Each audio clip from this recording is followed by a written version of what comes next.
Lionel,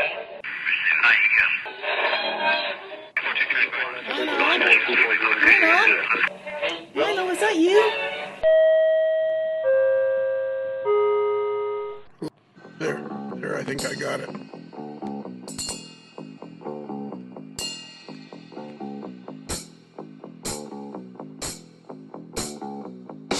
Kelly? Yes, Lionel. How you doing? I'm hanging in there. How's your arm? The arm's not bad. Once I disregarded the doctor at the urgent care who wanted me to put it in a sling, and it made it worse. I now feel a little better, but I have some real major arthritis in the shoulder joint. You probably need a new shoulder. I probably need surgery. And then yesterday or day before yesterday, I had an ultrasound on my back. I have a lump that needs to be taken care of. So all this stuff's happening all at once. You're kind of a lump anyways. That's true. That's true. I can tell them about the lump they got to fix. Oh, man. I love it. He's been coming back here for what, 10 or 11 years and taking this. Yep. Exactly. That's right. Okay. The cycle of abuse continues. That's right. Cycle of abuse. Exactly. Yeah. And it's like, you know what? We're like the old NHL, because every time I watch a film about Gordie Howe, they say, in today's league, he'd be suspended multiple times. Well, it's not today's league. He's not playing today. He played back 60 years ago. And in 60 years, the podcast for the things, some of the things I would say, they'd be like, you'd be getting penalties. Well, it's not 60 years from now. It's today. And now I'm rambling, and that annoys people. And actually, it annoys me when I'm watching YouTube videos with the guys rambling. So tonight we're going to talk to a guy named Rob Bennett. And we have Mike Hauk here. Hello. Hey, so you're the one that recommended that we talk to Rob. And okay. Well, yeah, he did a long time ago, and I just never got around. I never got around to it, and then I finally did get around to it. Just like the same as talking to Ray Brown. And why? How do you know Rob? Oh gosh, we met at the Erie train show. That had to be what, 10 years ago, Rob? 12 years ago? A while. He's not in the studio right now. He's not in the studio. Oh, he's not in the studio. Okay. No, Talking over the intercom. That's right. Theater of the Mind. I forgot. We met at the Erie train show at least 10 years ago. A mutual friend of ours is from Erie, Dale Desser, and Dale will talk to anybody as long as they're interested in trains. So he would talk to the King of England if he was interested in trains. Anyway, he comes bounding over to the table, our table. I happened to be there, and he said, you know this guy, Rob Bennett? I said, no. He lives right by your house, and his kids go to Fairview High School. I said, I don't know who you're talking about, Dale. Well, you got to come meet him. He's selling these buildings, and they're gorgeous. Okay. So I go over to Rob's table, and he's selling these beautiful buildings, and somehow I've known him since then. So I had at least 10 years ago. Okay. And Marcus, we also have Marcus Newbacher here, a.k.a. the most eligible bachelor in all of AML Nation. Hello, everyone. You're the Director of Administration at the North Carolina Museum. Transportation Museum Foundation. Oh, the museum is a foundation? Well, no, the foundation is the support group for the museum. Oh. So it's a joint effort. Okay. And I work for the nonprofit support group. Oh, okay. But you hang around at the museum. I'm there all the time. Yep. So are you're a full-time employee of the foundation, not the museum? That's correct. That's right. That's very confusing. Do you think it can get a little confusing sometimes? Yeah, do you think we could get the state legislature to change that so I wouldn't be so confused? So you won't be confused? Yeah. So, okay, you work at the foundation, which supports the museum, and the museum is owned by the state. That's correct. Yeah. Okay, so the foundation is separate from the state then? Correct. Okay, I think I understand. Not that it really matters. When you go to the museum, we all appear to be on the same team because we all work well together, but we are two separate entities that make it all happen. Oh, okay. Well, we'll have to delve into that someday. Yeah. And then we also have we have Derek Magnotta, all the way from Birmingham, Alabama. Roll Tide. Roll Tide. And we're not sure what Derek does for a living, but we're pretty sure it's illegal. I'm pretty sure it's the exact opposite of that, but we'll keep the Well, how would you know? rumors going. How would you Keep know? the mystique there. Right. Yes, I like the mysteriousness of Okay. it. So we're Yes. going to interview a fellow named Rob Bennett, and Rob has a really cool YouTube channel with almost 24,000 subscribers, almost 25,000 subscribers, and it's called the Bennett Railroad, the Bennett Model Railroad. And the first question I'm going to ask him, Mike, Okay. is it used to be Stephen Bennett's channel, and now the name has changed, has it not? I believe it has, yes. Yeah, now it's the Bennett Model Railroad. Okay, let's get your friend in here. Are you friends with Rob? I'd like to think so. Okay. Well, He may beg to differ, but You Yeah. may have to fact check that with Rob. Yeah, well, that'll be our first question. Do you See like what Mike? happens after the show. Yeah. Mike or Rob, come on in. How do I come in? Open the, You're there. You've opened the door and you stuck your nose in, and now you're in the studio. Oh, that was easy. Yeah, exactly. So, Rob, can I ask you a blunt question? Sure. Are you I friends got a with? blunt answer. Yeah, are you friends with Mike Hauk? Who? Oh, there you go. I knew it. Perfect. Perfect. Yeah, Mike and I, we've known each other for quite a while, ever since we met at the Erie train show. And yes, despite the fact that he's Navy and I'm Air Force, we do seem to get along. Ooh. Ooh. I just heard a boo. Was it a boo or an ooh? It was a ooh. Yeah, it might Oh, have was it an ooh? I thought I heard a boo. been. Well, Mike might have booed. I don't know. But Yeah. So you seem to have a fantastic model railroad, Rob. well, thank you. Thank you. I'm looking at the cab ride around the Bennett Railroad. Now, is that correct? Did you change the name of the YouTube channel? I don't know that I changed the name, other than the channel is still Stephen Bennett. It was my son, because when this journey started, after Steve and I decided to tear down our original layout and rebuild the current layout, which is when I got back from Afghanistan, I kind of said to him, "Hey, what's this YouTube thing? Why don't we just throw some videos up there and, track the progress as we go along?"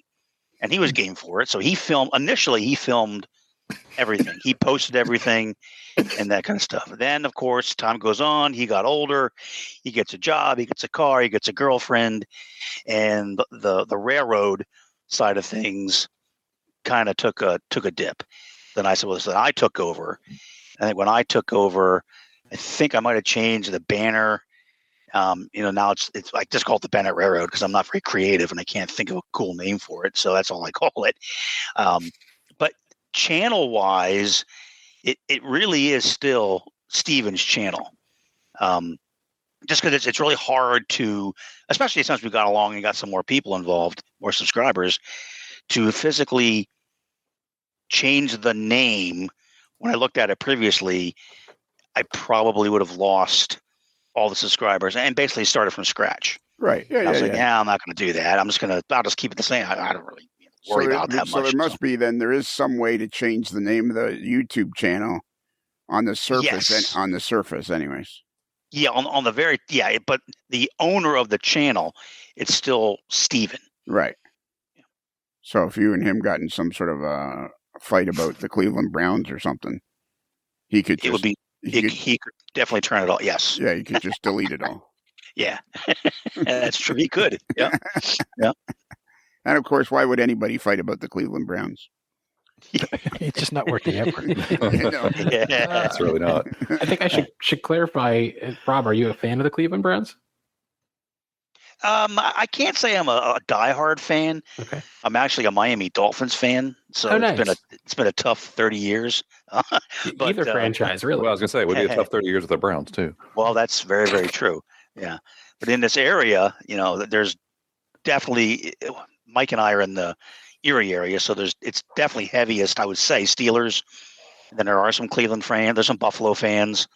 And then you got some other, San Francisco and me at the Dolphins. So there's other smatterings around. But, I'm not anti-Cleveland. I'd like to see them do well. Right. despite the struggles that they seem to have lately. Seems to be giving a very political answer, Derek. No, I think that's good. My dad is a long suffering Cleveland Browns fan, and I feel bad for the guy. I mean, We'll have to dig into that, Derek. Because I don't know many people that aren't from the Cleveland area that are Browns fans. yes, we should. I mean, but then again, I'm not from St. Louis or Los Angeles. I'm a big Rams fan. So What did you say? You don't know many people that are from the Cleveland area that are Browns fans? So no, you can go anywhere in the country, anywhere in the world probably, and meet Cowboys fans and Steelers fans. And but if I'm originally from Northeast Ohio, so I grew up a Browns fan, and when I will run into somebody here in North Carolina, if they're wearing a Browns or an Indians hat, I'll just say to them, "What part of Cleveland are you from?" And there's always an answer that is somewhere around Cleveland. You don't see them otherwise. They're just not there. Well, sure, yeah. But Browns is kind of a. So, Derek, he mentioned the Buffalo Bills. You know what I say when I hear a mention of the Buffalo Bills? I don't know that I do. Go Bills. Oh, nobody circles the wagons like the Bills. Okay, yeah. Okay, so are you a native of the Erie area, Rob? No. 25 years, so I guess I could say yes. We moved up here from just outside Philadelphia, where I initially started working for GE. Then I came up here for GE. And so it was 10 years in Philly, 25 years so far up here. So, but as a native of the area, no, I wasn't born here. I was born in Oklahoma, actually. Of course. How'd you get from Oklahoma to Philadelphia?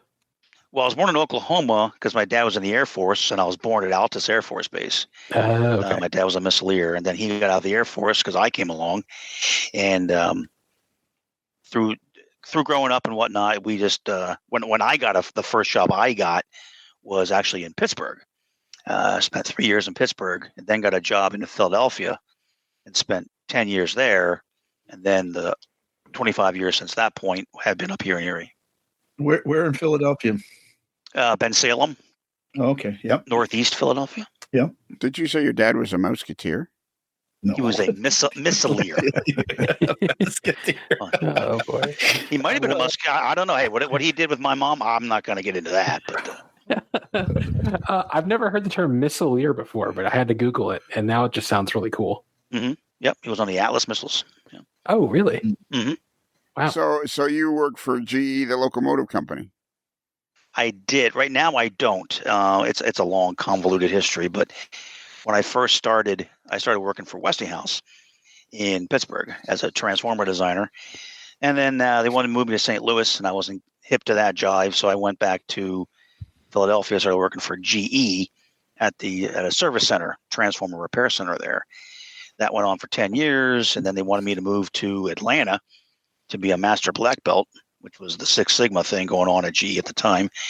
And that didn't really float my boat. So I was looking around, didn't really want to leave GE because it was a fairly good company.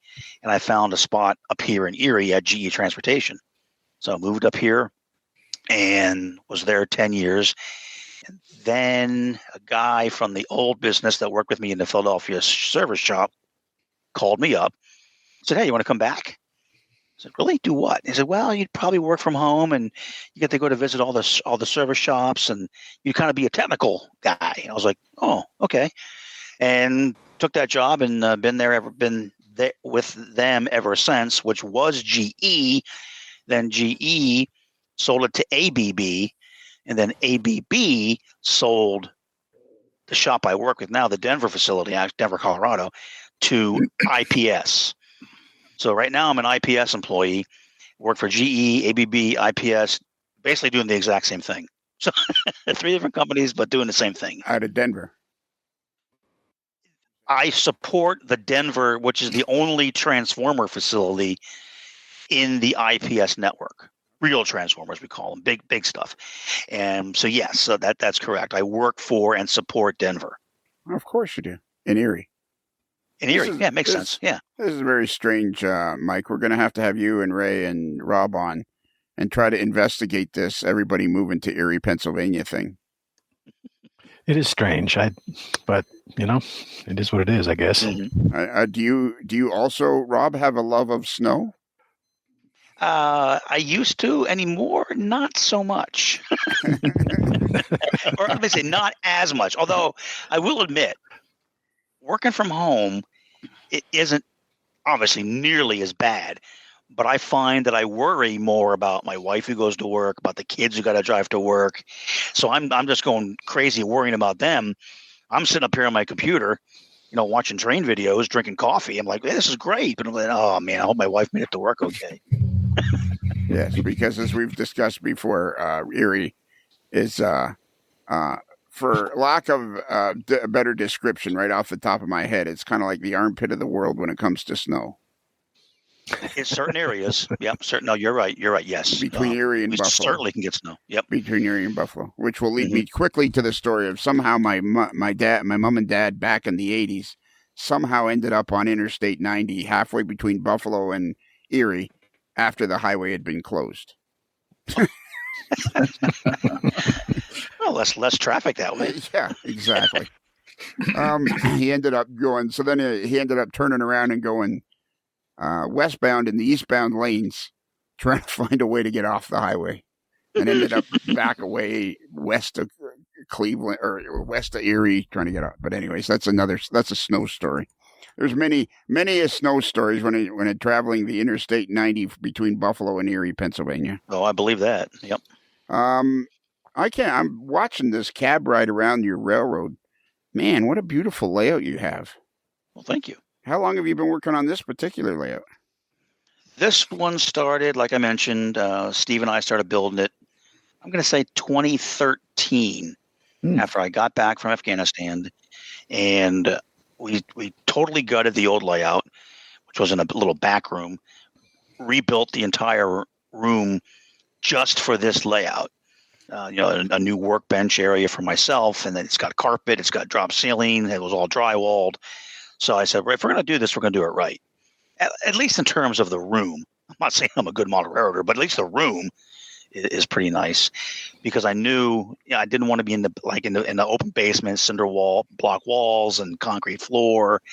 I wanted it to be nice. At least a nice area for folks to come down and it's climate controlled. It's got heat, air conditioning, and all that kind of stuff. So it was 2013 when we started. You've done all this in just over 10 years. Yep, that's true. Yes. Wow. How big is the Never layout? me to give it up again. Yeah, I know, exactly. He's another one of these guys that wants you to forces you to just quit. You talk about the size. I'm going to guess it's kind of an odd shaped room. It's I'll say roughly it's 12 feet by 60 feet. It's not a pure rectangle. It's got some juts here and there and whatnot because of the mechanical room and the garage and whatnot. But it's roughly 12 by 60. Did you hear that, Marcus? It's only 12 by 60. That's all 12. Yeah. That's 11 by. No, now I understand 20 why. and- Yeah, I know. Now I understand why you got it done so fast. Well, I mean, if it was N scale, it'd be 6 by 30. It's just still pretty small layout. I mean, it's 6 by 30. Come on. But didn't you rebuild that at least once, Rob? Once we brought you into the dark side of operations, you revamped it again? When I first started it, because I asked Steve, and I said, Steve, what do you want in terms of a layout? And he was more into I want a rail fan. I just want to run trains and watch them. And he was into, double stacks, auto racks, because that's what he grew up with. That's what he knew. So the initial layout was pretty much roundy round. I did have some switching because I knew that I would want to go out and run a switcher around, something like that. But for the most part, it was let's run the choo-choos, have fun, and rail fan the layout. And then, then Mike alluded to, I met these knuckleheads and they're into operation. And I thought, wow, this is not really geared for operation. So there's a lot of track plan changes and additions that I tried to incorporate to add some operational interest and some variety to the layout. So when you say that they introduced you to operation, what was that experience? How did that happen? You guys connected at the train show and you started hanging out, and then they invited you to an operating session, I'm assuming, something like that? Yeah, pretty much. Yeah, exactly. Yeah, got to know them, joined the NLRA, started to go to some of the meetings, hang out with them, and then I don't know what the very first session, it might have been at Mike's house, I'm not sure.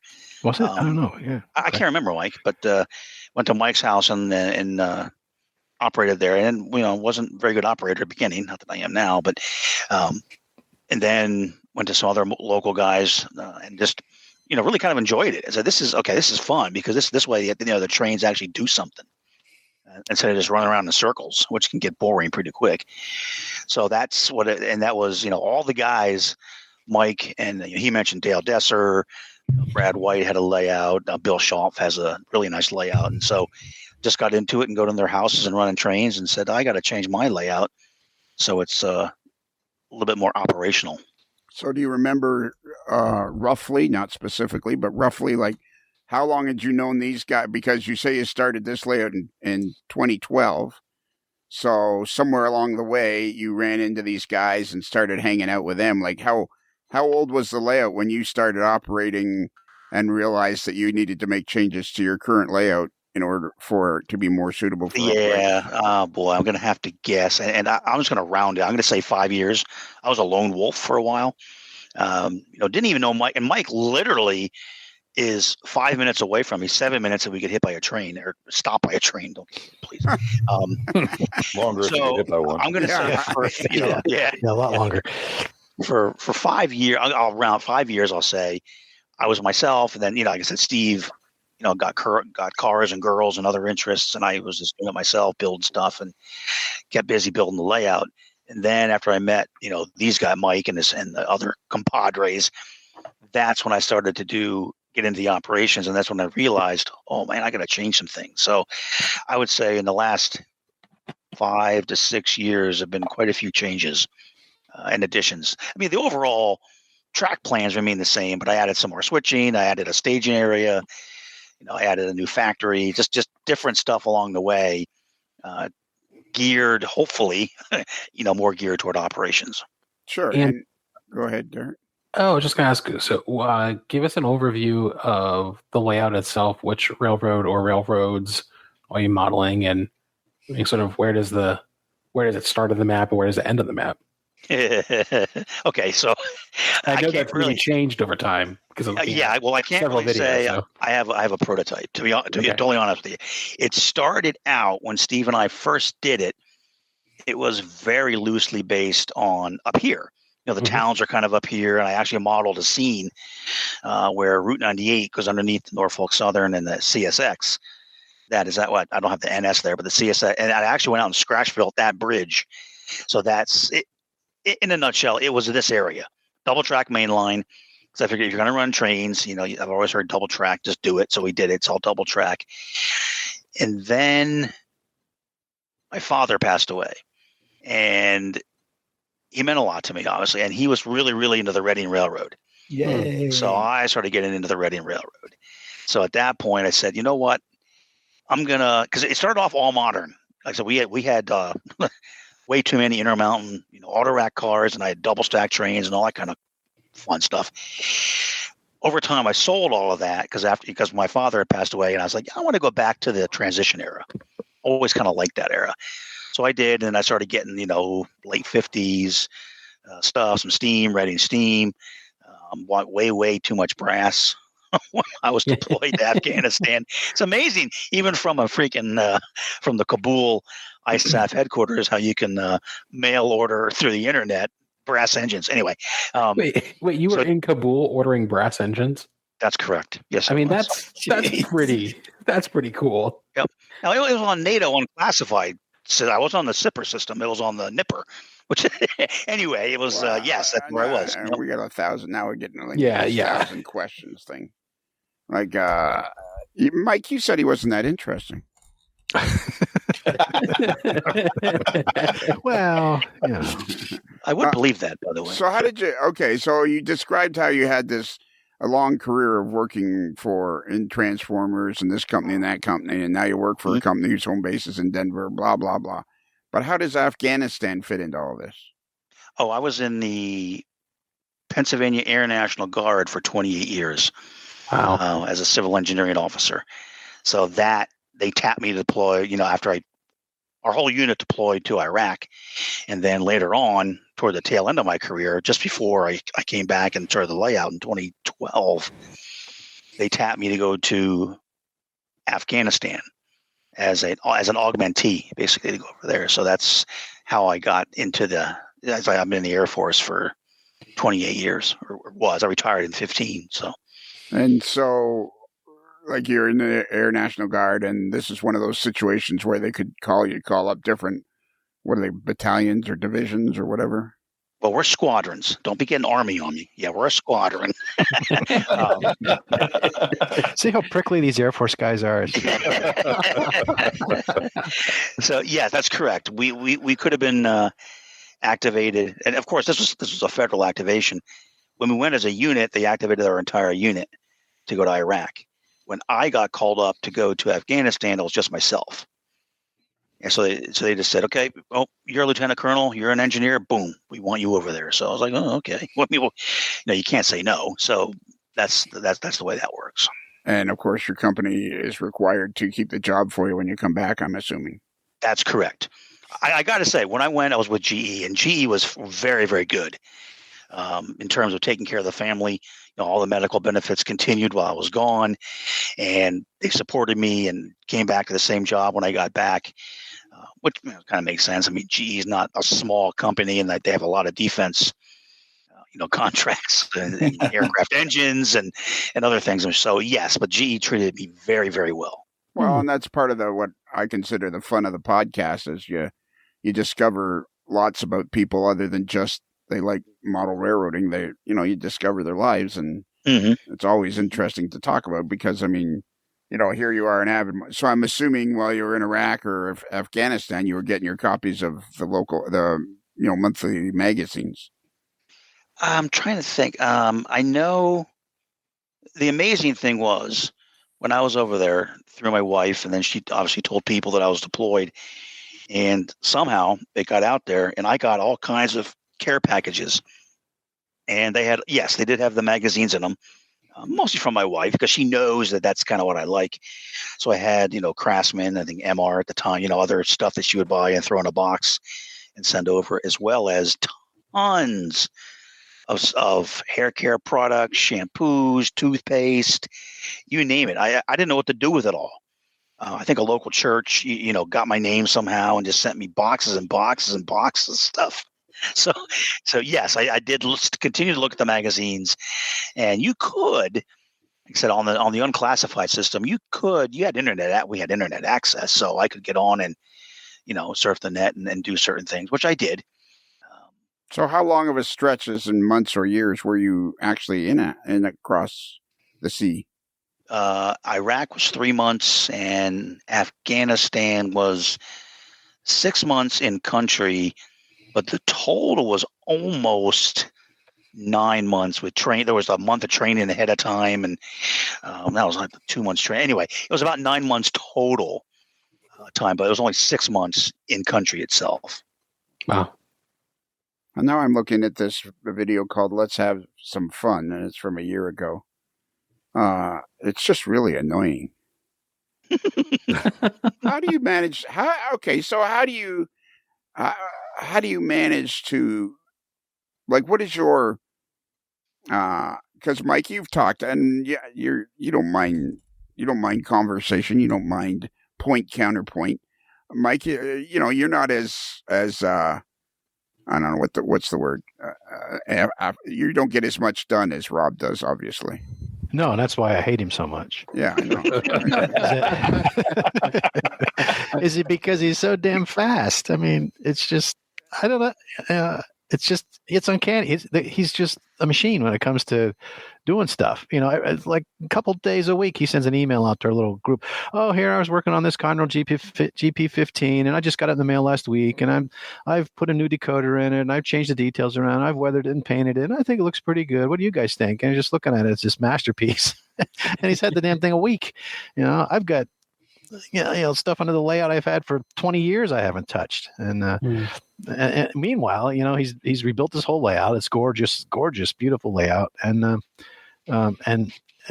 he's just Mr. Speedy Quick. That's why I call him Mr. Speedy Quick, because he just gets everything done so fast. And Rob, is there a secret to the way you work or something? I would say no. It's just a matter of, the one thing I've learned over time is you can't be afraid. You just got to do stuff, because I know there's a lot of in life in general, especially in model aeronating, you can get intimidated. Say, oh, I can't do the airbrush. I can't do that. I can't weather this. I can't build that. Bullshit. Just go do it. I mean, yeah, you'll make some mistakes, but if you never try it, you'll never do it. So I just said, oh, I'm just going to do it. And part of the reason is, in all honesty, I want to get this thing done before I die. It's like, okay, it doesn't do me any good to have plywood and totes full of stuff, which I still have. But it's like, let's get it done. So I try, and it is my hobby. It's what I do. I don't go out and drink. I'm not chasing women. I'm not a huge vacation guy. So I work on the layout. That's pretty much what I enjoy doing. And in my free time, that's pretty much what I do. Obviously, you got the family to take care of, and you got things you got to do. It's part of life that we all do. But I always try to get something done on the layout, if possible, almost every day. Even if it's you just go down and you paint a guy's arm on a figure's arm, whatever. Over time, over a week, you'll get it done. If you never do it because you say, I'm going to wait till I sit down and actually have time to do it, well, you'll never get anything done, or it'll take a lot longer. So I just keep at it and try to do it. And like my wife says, go down to your dungeon. That's where I am. I think overcoming fear is really important, though. Like, I think that was a really important point, because I do think that model railroaders are prone to analysis paralysis, and until you find or somebody writes the exact article that explains the exact way to do something, you don't do it. But it turns out if you just sort of pay attention and work carefully and start something, you can probably finish it and do it pretty well. You'll probably be happy with it. Yep. Worst case, you make a mistake. So what? Do it again. What I mean? Right. It's like, okay, what's the big? Oh, I got this little building. I'm maxing the wall. Well, who gives a shit? Get another wall. There's nothing you can't do. You can't fix if you put your mind to it. But a lot of people are like, oh, I don't want to do that till I'm ready. I got this great layout I'm going to build at some point in time. Well, we all know what happens. Some point in time never comes. Well, I've watched a lot of your videos, and I think I discovered your channel probably around COVID when I was kind of bored and looking for things to watch.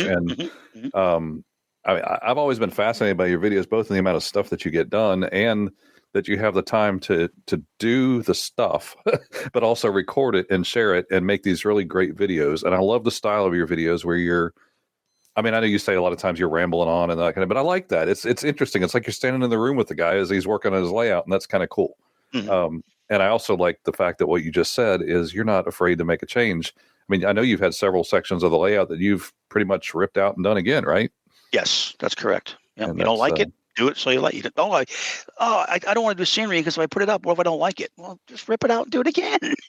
It's only hard shell or foam or whatever, ground foam. Just take it out and redo it. Okay, but what we try to do here on the podcast is help those that don't seem to be able to get things done as well as you can, or as fast as you can. So other than the fact that, okay, you go down and you try to get something done every day, because, we've heard that quite a few times, but there are some people, there's like you, and there's our buddy Scott Lister, who just a magnificent modeler, and a few others that just seem to be able to get it done. And is it because it's so therapeutic, do you think? Or is it because, like you say, you want to get it done before you die, which is a pleasant thought, of course. Can you give people some sort of a pointer? Like, we have another guy, Todd Treaster, who has an absolutely beautiful end scale layout that he gets done. And I think for a lot of people, the hobby starts to become a bit of a chore, and yet it's never supposed to be. Right, exactly. I think, we all get burnout. I've had burnout myself. I think the biggest thing for me is don't make excuses. Don't put stuff off, like anything, right? Don't procrastinate. Get it done. Do it. If you really want to do it, and you want to see progress, and you want your layout to run and then to look good and enjoy it, it's like, do it.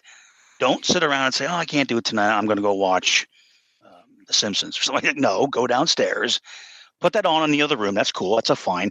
But go work on the layout. And again, I think intimidation is a big, big thing. People are just afraid that they're going to mess up. Like, oh, I can't do that. I don't know how to lay track. Well, there's tons. Okay, look at a video. I get it. Videos are great, and that the magazines are good. But again, nothing beats doing it yourself and doing it for real. That's when you really, really learn. You can read all you want and be great at reading and stuff, but you got to get out there and do it. Just try it. Again, if you make a mistake, fix it. It's not the end of the world. We're just playing with choo-choos. You can always fix whatever you don't do right or something like that, and you'll do it enough, and you're going to get it done. Okay, so what has your journey been like? Like, I'm assuming you've been a model railroader for as long as you can remember, since you were 5, 6, 7 years old? I wouldn't say that. Probably high school. Okay. Is when I built my very first. I mean, my father was in the trains. His brother was in the trains. My grandfather on my dad's side was in the trains. So I was kind of born into it. So when you say in the trains, are you talking rail fanning or actual model railroad? They were actually prototype rail fan. Correct. Okay. Yeah. My dad eventually got a very large O-gauge layout. Mutant chooch, I think Dale calls it, 3-rail, as he got older and retired. But they were into the real trains. They took me train watching, and we'd go out together. Me, my dad, and my uncle would go out often, and that's how I got into it. But my first layout started high school. I never got it finished because then college came along. Then you get college, then you get a job, then you get married, and you have a kid. So the model railroading kind of took a back seat for a while in my formative years. Sure, everybody does that. Cars and girls, and yep. They put it. But I always say I don't think it ever technically leaves you. It's in the background. Absolutely, it was always there. I was always looking. I was always buying stuff, and until you had the wherewithal, money-wise, time-wise, and basement-wise, to do something, which really for me didn't happen until we moved up here to Erie. And the kids were getting older, they were getting into high school, and they're like doing their own thing. They didn't want to be with mom and dad anymore. So I had some more free time on my hands. And that's when the first layout got built, probably starting in 2010-ish or so. And that was never finished. It was kind of started. Then I got deployed. Like I said, then we came back, and I said I could rip this down, make a real layout, and that started in 2013. Okay, so what was it about? You say you came back and you wanted to build a real layout. Like, what was it that you had discovered? Because I feel like it's kind of like you go through stages. Like everybody goes through the stage of, buying brass track with fiber ties, and, you go to the train shows and you buy the junk that everybody else is selling, and then you realize that's junk and it's no good. So then you move up to the next level. So what was it when you came back from being deployed in Afghanistan, when you looked upon what you guys had created? What was it about it that made you go, yeah, this isn't it. We need to do something better than this? Yeah, well, I think the biggest thing, the layout that I built initially, it was actually based on the German railroad, the K-Bay, the Bavarian Railroad in the 1920s. So I had, and still do have, a lot of European stuff, German railroad stuff. And it was just too small. I mean, it was great for the small little, 4-wheel cars that they ran over there in Germany. But you try to run a train of 4 or 5 auto racks on that layout, because Steve was coming along. That does not work. Trust me. It would derail all over. Even a 6-axle. You try to run an SD70. He's like, nah, ain't going to work. So it sounds like your son had a fairly major part in, because I've never heard of anybody that was doing European and then started doing auto racks. Correct. Yeah, because I knew Steve was coming along, and he was getting older, getting to the age where he wanted to be a part of it. And I wanted him to be a part of it. And he's like, what the hell is this green German steam engine? I mean, to him, it was like, where are the auto racks? Where's the double stack? Where's the NS engine? So I wanted to get that. And we did. We went out, we bought a couple Heritage engines and some auto racks and tried to run them on that layout. And that was fun. Anyway, it didn't work too well. So when I got back from Afghanistan, I said, hey, Steve, do you want to build a real layout? Oh, can I run the double stack? Yes, you can. We're going to make it so it's going to be designed to be, the 89-foot cars. The tunnels are going to clear the double stacks. it's going to fit those type of trains. So that's how I got into it. I still love, to be honest, the European stuff. I have a lot of it. A lot of German steam, a lot of German diesels, freight car, the smaller freight cars, a lot of the Swiss stuff. I love the Swiss electrics. I don't know why. But I think they're the coolest thing ever. So I have a lot of that stuff that I just couldn't get rid of.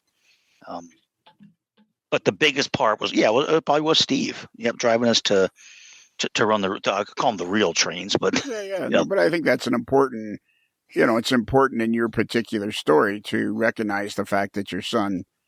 And how old was he when you realized that he was taking a fairly keen interest in your hobby? He was probably 12, 13. Okay. Yeah, young, just a teenager, just turned into the teen years. And because we're so organized on this particular podcast and we jump all over the place, this is a good time to, let's not pass over the fact that your son now works for the Norfolk Southern, does he not? That is correct. He's a conductor for the NS, yes. So, I mean, cool. his love of trains just continued on into his adult life. Yes, he always kind of liked them. And he had always said, my dream job would be to work for the railroad. And I said, okay, but that's not easy. Working as a real railroader, that's a tough job. But when he started out, he went to school and he was a diesel mechanic working on trucks. And what he really, I think, wanted to do was get into like the Norfolk Southern and work out in Bellevue in the diesel shop, repairing, working on diesel engines. Well, that never worked out, but he came up with an opportunity to be a conductor. NS is looking for him right up here in Conneaut, Ohio, which is not far from where we are. So it's kind of a home job, which is unusual. Didn't have to go to Conway, didn't have to go over to Buffalo or, somewhere else. And he applied, and he's, I think it's just over 3 years. I think he had marked up in middle of July. I'm going to say July 17th, just to pick a date. So he's just over 3 years there now. And you said Bellevue. What was Bellevue? Well, Bellevue was where I think NS has got a rather large locomotive shop. And whereabouts is that in relation to Erie, Pennsylvania? Oh, it's probably, I don't know, Mike, you were just there. How far away is it? It's probably... it's about an hour and a half over in Ohio. Yeah, it's in Ohio. West and slightly south of Cleveland. Mm-hmm. Why were you there, Mike? We stopped there coming back from Novi, that NMRA National. Oh, okay.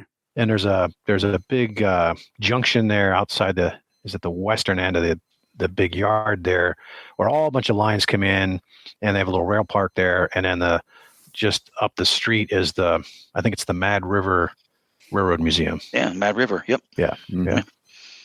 Of course, another railroad museum that I haven't heard of.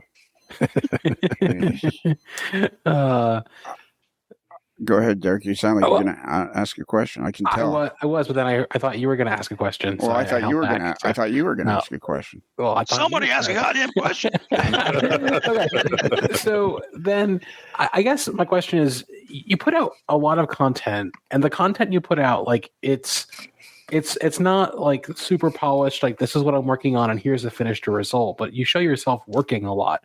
You show yourself like figuring things out almost live on camera. I'm guessing that's an intentional decision, and it fits with what you do, which is just get shit done. But do you ever feel nervous when you're putting out content, or do you ever think, oh, nobody's going to watch this? Like, how do you keep the confidence up to just keep producing this content, especially content that's so authentic and it's like you're in the room with you? Like, do you ever have a crisis of confidence, or you just keep on going, putting out what you're doing? Yeah, I don't think that I would say I have a crisis. You're right; they're not polished. Absolutely, I don't storyboard it. I just sit down and do it. But my main goal for the videos, and that's why I haven't done much recently because I'm not doing a lot to really show people, is I want to show people the mistakes. I want to make the mistakes, figure out how to fix it, and then show you what to do. Because so many videos and magazines, you see the finished product and it looks great, but I'm sorry, nobody works like that. There's plenty of mistakes along the way where you glued a door on upside down, or you broke 13 drill bits trying to drill for the ground. It's just that kind of stuff happens. So my main goal is, like I call it, the good, the bad, and the ugly. I'm going to show you everything. If I screw up, you're going to see it. If I can fix it, you're going to see how I fixed it. If I can't fix it, I'm going to say, I don't know what to do. And then a lot of the viewers will chime in. So you could try this, and some really good ideas come in. So yes, I can't say I lack confidence. I don't know. I just love to sit down and talk. As you notice, I'm kind of verbose, and the damn videos go on, and I'll go off on wild ass tangents here and there and talk about other stuff. But I do try to show people the mistakes. This is going to happen. Don't be afraid. You build a kit, you're going to do. I've done it. I've glued windows in upside down. It's like you can usually fix it. There's ways to around it to make it look acceptable, and it doesn't have to be perfect. Because once you get it done and you get it weathered up and you put it on the layout, no one's going to come by and look at it and say, "Oh, wow, that window's off by 13 angstroms." They're just not. So I do want the videos to try, hopefully, to help people overcome that fear. Just get out there and do it. Okay, so now you said you thought you were a lone wolf, except you were making YouTube videos. So Correct. Where did the lone wolf part end and the YouTube videos begin? Well, the YouTube started in 2013 when I got back and we tore down the layout. Because if you go all the way back, which I haven't done, they're probably pretty bad videos. Okay, but so it was I think Steve started when we actually had the room torn down. That's when it started. And at that time, I was a lone wolf. And again, that's where for 5 years, maybe up through, I don't know, 2017, 18-ish in that area, I was kind of a lone wolf. Then I met the guys here and got into the system and got operational and made changes to the layout. Do you have like a Facebook page or anything with it? No, I don't do Facebook. It's funny. I know it's weird, but when I was in the Air Force, Facebook was just coming out. It was kind of in its infancy. And we got drilled into our heads, OPSEC, don't go on Facebook, because young kids were posting, airlift movements on Facebook. they were getting their asses chewed. It's like, don't do that. So I was like, I am not doing that. It's too tempting. I don't want to spend my life on Facebook. I want to spend my life doing stuff. So the reason I ask is I'm on this is from a year ago, the Bennett Railroad Tour 2024. And around the 6 minute and 20-second mark, there's your layout is on there. The track plan is on there. Okay. Yep. Is there any place else for people to see the track plan, or is that where they can see the track plan? That's probably it. Yeah, because I don't have a web page, and I've trying to think. No, I think that's probably it, to be honest. And for God's sakes, don't start a blog. No, I'm not. No, I don't have time. To be honest, I'm not going to do that. I don't know why blogs exist. They make no sense to me. They're just this thing where you go in and there's no easy way to find stuff, and it's some sort of nasty trick played by Al Gore. Hey, we're going to invent the internet, but we're going to also invent blogs. Yeah.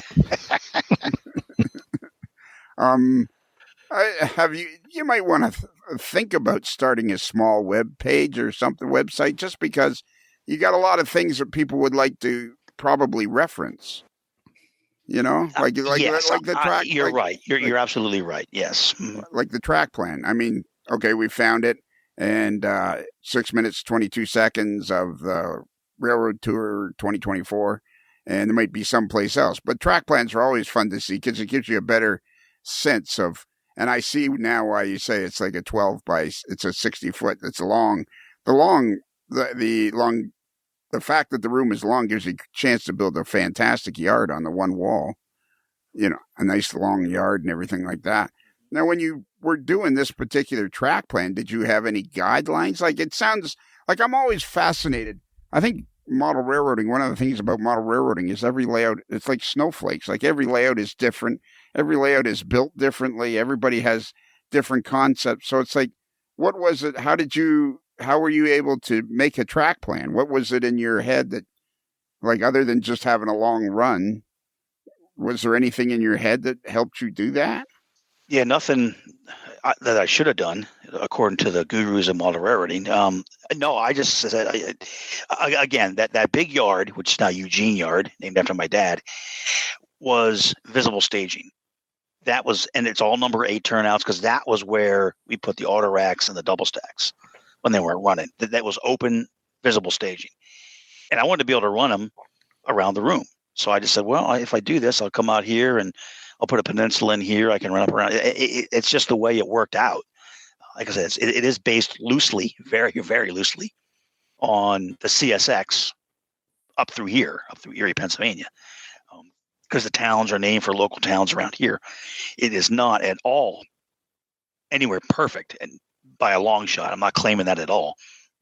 It was just, those were the towns I knew, and being lazy, I just picked those towns. I was like, I'll call this Lake City. Okay, that sounds good. No, I can't really say that I did anything intelligent. I just. So were you a disciple? plan. Were you a disciple of the magazines, and you were able to, you looked at the Alan McClellans and the Tony Custers of the world and saw their stuff, and you had that in your head? Like, did you get it? You must have got. That's where I got most of my guidance from, was Alan McClellan. I wore out his books and his magazine articles, and that's where I got most of my ideas, or my guidance from, was from him. So do you remember a particular modeler or anybody like that kind of steered you in that direction, or was it just an overview of the magazine? Or it was. I can't think of anyone that sticks out. Obviously, I liked Tony Custer's layout because it's nickel plate, and I had a fondness for the nickel plate. So I just at the time was looking through MR and Craftsman and Railfan and Railroad and Model Railroading and whatnot, and just said, okay, I saw what these guys, and beautiful stuff. Don't get me wrong, they did really, really nice stuff. But I can't think of any. This guy here is what I modeled my stuff after. I just kind of did it. I just thought, okay, I'm gonna track plan. Yeah, I can do that. You know what I should ask him now, Kelly? What? Yeah, was there like a column, say, from the mid '90s to the early 2000s that you really enjoyed every month in Model Railroader? Or Yeah. Yeah, Trains of Thought, right? Yeah. Yeah, I remember that. I do remember Trains of Thought. Yeah. That's not funny, Darren. I think it might have had something more to do with working on things. Working on something. Getting his fingers stuck to his eyebrow. Yeah, exactly. I would contend that wasn't funny. So I wanted to check, see if Kelly was sleeping or not. No, I'm not sleeping. I'm looking at the videos. Okay. Do you have any questions? Actually, Joe D'Amato was the one who pointed out the Westinghouse factory, and he showed it to me when I was at work one day, and I thought it was pretty fascinating.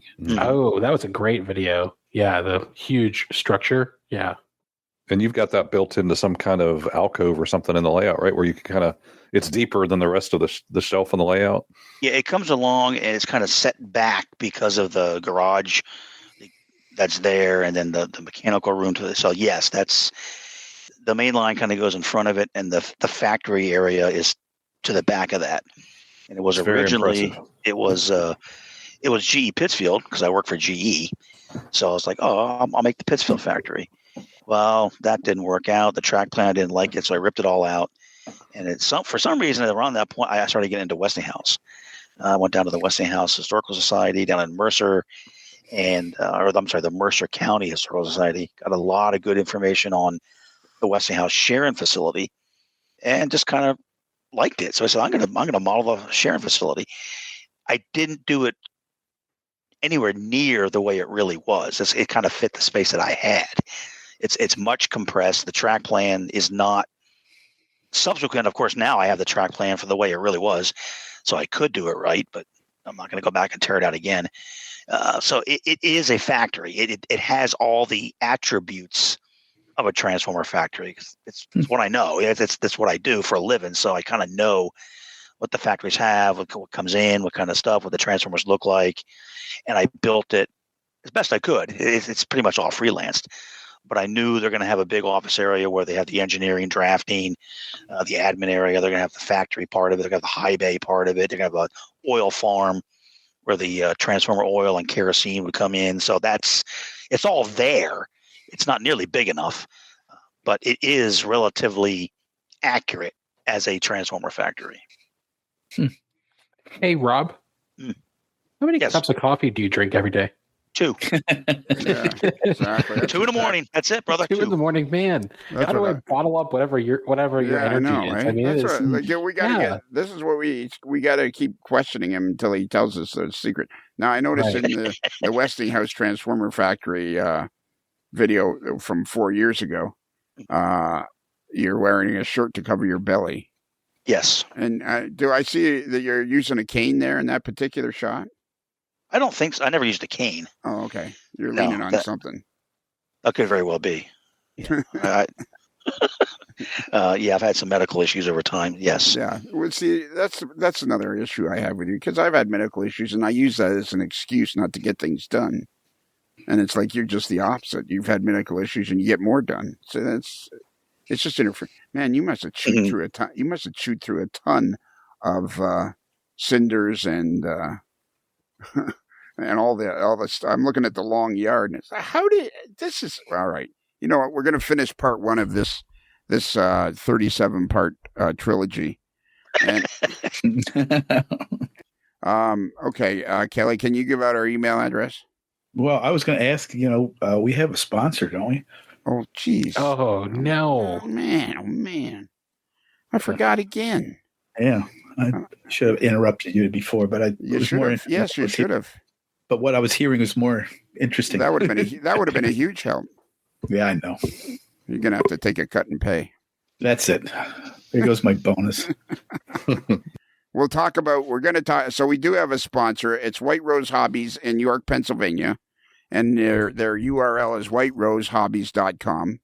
And if you go to White Rose Hobbies, that's what the thing I should do is I should open up that website before I do anything else, whenever we're going to start. Eventually we'll get this. We'll get this right. Boy, that would have been great if you'd interrupted me earlier. You can feel free to interrupt me anytime you want, Kelly. Okay, I'll make a note. Yeah, make a note, would you? Try to help me out here, buddy. If we were working smarter, not harder, we would add a White Rose Hobbies ad to the intro music that you attach to the start of the show. Nah. And then this way it starts with White Rose Hobbies every time. No, ads become annoying. Ads are annoying. That's It doesn't have to be an ad. It could just be, I think maybe we could all sing a jingle or something. No. Singing's out. No singing, no dancing. Oh, man, you want people to listen. You don't want them to run away. We want people to go buy things at White Rose Hobbies, not listen to us sing. Yeah. We're and Derek's favorite page in the White Rose Hobbies website is the clearance page for model train clearance, because he's always looking on the model train clearance. They always have great deals on. They have great deals on plain gray hoppers. They have the Atlas. Well, here's an N scale ACF 3560 covered hopper, Duluth, Mississippi, and something. And I heard Derek might be looking at branching off into N scale, maybe. Yeah, that's the word on the street. I've been giving it some thought. Yeah. Okay. Just why not try it? I'm going to use Rob's inspiration and just start building it. Right? Don't be scared. Just do why it. not? Don't be scared. Yep, go do it. Yeah, wouldn't it be cool if you built like even half as fast as Rob did? There's no. And it'll be twice as fast as I did. They got. Look at this. They have very good prices. White Rose has very good prices. Here's a Bowser HO scale H34 covered hopper Sioux line from Bowser, which is quality, $22.99. That's a good price. Is that HO scale? Yeah, Where could you get a ready to roll HO scale car for $22.99? I know. These prices are amazing. These are low prices. Low price. Low prices. Yeah, and We'll definitely shop them online. But if you're in the York, Pennsylvania area, most of us have been there, and it is a great shop.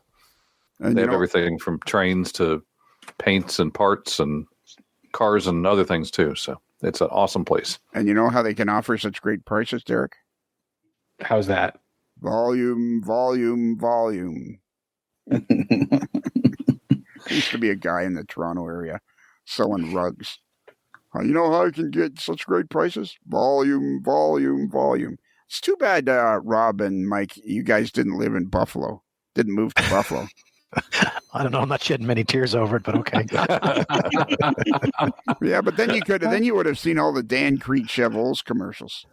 There's this guy that would come on and he'd go, "This is Dan Creed at Dan Creed Chevrolet. I can't eat these cars."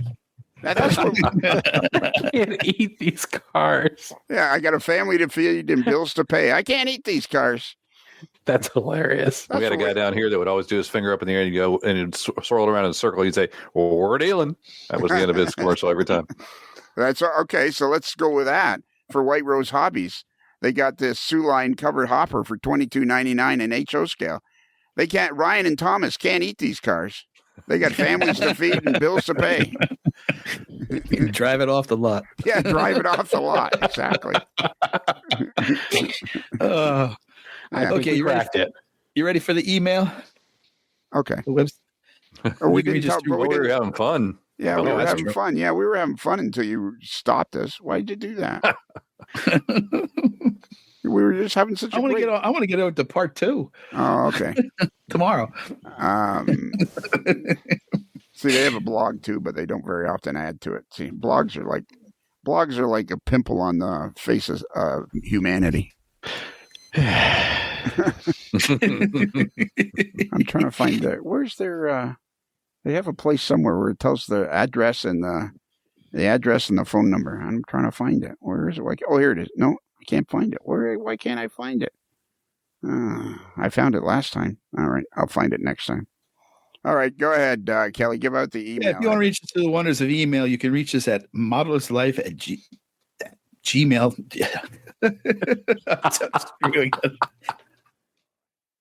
10 years, huh? 10 Yeah, years yeah. been at this. You can reach us at modeler'slife@gmail.com. That's modeler with one L as in Bennett Railroad, not two L's as in General Electric. Oh, that's Okay. not- Yeah, bad. well, That's not all bad. right. Yeah, we can That's accept very that. good. No, I don't know if we'd go very good. It's good. It was good. I don't know if we'd go with very. But we kind of grade this podcast on a bell curve, right? Yeah. Yeah. So You for want- us, it was very good. You want to, Rob? You want to get an idea of what this podcast is like? Our medical department is headed up by a doctor who doesn't have a license. You mean a witch doctor? Yeah, witch doctor. There's a bunch of them. Yeah, witch doctor. Yeah. And if you didn't catch that, hey, if you didn't catch that email address, if you go to our website, amodeler'slife.com, and you scroll down just a little bit on the right-hand side, or if you're on your phone, you just scroll down. Boom, there is a proper email, what do you call it? App, widget, what do you call it? Contact form. Contact form. It's all you got. It's right there. You don't have to click on any pictures. It's just right there. Fill out your email and send it away. So it's like properly done, and it looks great. And then if Rob, if you like this particular podcast, and this is on the free channel, and you'd like twice as much podcasting every week, for just a few cents a day, you can join our Patreon channel, which is on Tuesdays, which is of course part 2 of the 37-part Rob Bennett trilogy, which you're going to talk about tomorrow. Can you come back tomorrow, Rob? Sure. Attaboy. He's learning. Yeah. For just a few, and then if you move up to the T-shirt level, which big news, there's it continues to improve in the T-shirt level. Organization is the mantra of the day. We're getting more and more organized in the T-shirt level. There are still people waiting for T-shirts, but we're correcting that slowly but surely. But then you can enter the "Hey Dude, Where's My Shirt" contest, which is sweeping the globe. And is there anything else we got to tell them?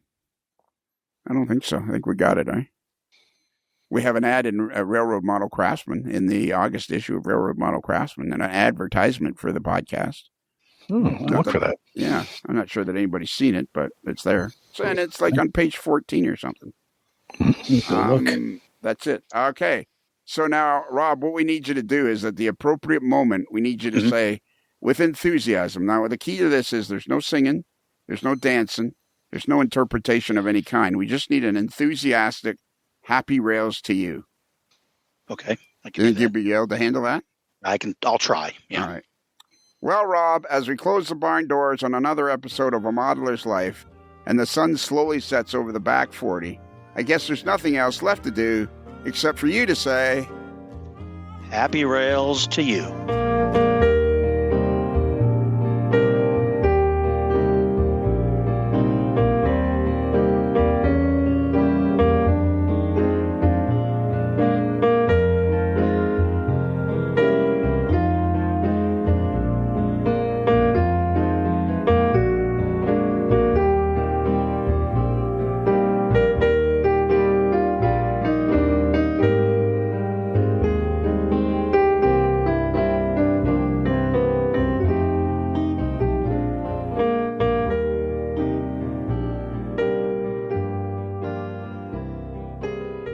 While in Busted Knuckle, guests of a Modeler's Life podcast stay at the Casa del Sol Motor Court and Inn, where late-night dancing at the Rumba Room is a magical event to be experienced. It's another Lincoln Homer.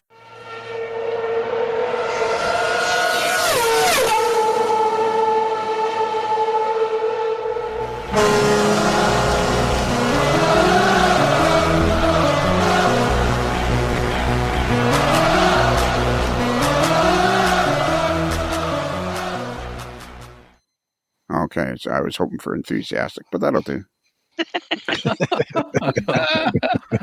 It was clear and concise. That was good. Oh, cool. How'd you think that went, Rob? That was fun. I enjoyed it. Okay.